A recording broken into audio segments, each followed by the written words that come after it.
I dare you to make pink and green foundation. How about I give you all the colors of the rainbow? I got them. I actually ordered all 10 of these colored foundations from Sunset Makeup. I've seen a couple of my creator friends use this product and are loving it. Talking about you, Iris. So I wanted to give them a try. So I want to try out purple today. I'm just going to apply a little bit on my face just to see what it looks like, kind of like a first impression. Now, I feel like we need to keep it real here. There's a lot of brands or people who are claiming that so-and-so created this product, someone else is copying, and that's just simply not true. I specifically have used a colored foundation as far back as 2012, and then again back in 2015 when I was obtaining additional makeup artistry certifications. Meaning this type of product, this concept is absolutely not new.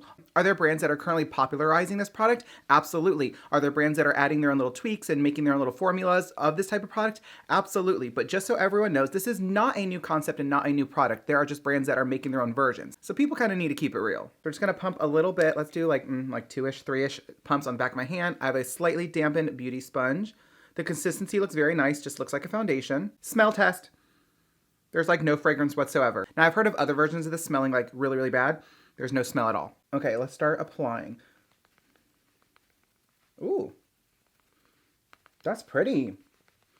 This is kind of wild. So I'm going to do half my face just so you can really see the difference between like one side with and one side without. And I will say again, as someone who's already used colored foundations in the past, this is great because I can actually compare it to my previous experiences. Now I do remember the ones that I used in the past. I don't know the brand because it was, a decade ago, but I do remember them needing a lot of work. Like they worked at the end of the day, but I definitely had to build up the amount of product on my face to really get a solid, nice amount of coverage. Whereas this is really nice coverage. I would say this is definitely a high medium, just about full coverage, but it's blending out really nicely. It's not really patchy at all. And what's nice is like, as you can see right here where the concentration of the product is, it's really, really pigmented, really saturated, just really, really full coverage. And then as it goes down where I'm not tapping in as much, it kind of blends out and has a nice gradient. But to me, that's saying that this would be a great product to blend other shades together. And I can tell you confidently that this compared to like face paints, again, this is a color foundation, but this compared to like a face paint, this looks so much better on my skin and is so much easier to apply and control. And it looks really, really nice. I definitely understand the hype around this newer updated version of this product.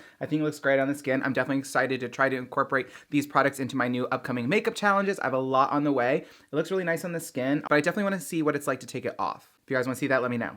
Have you ever tried a colored foundation?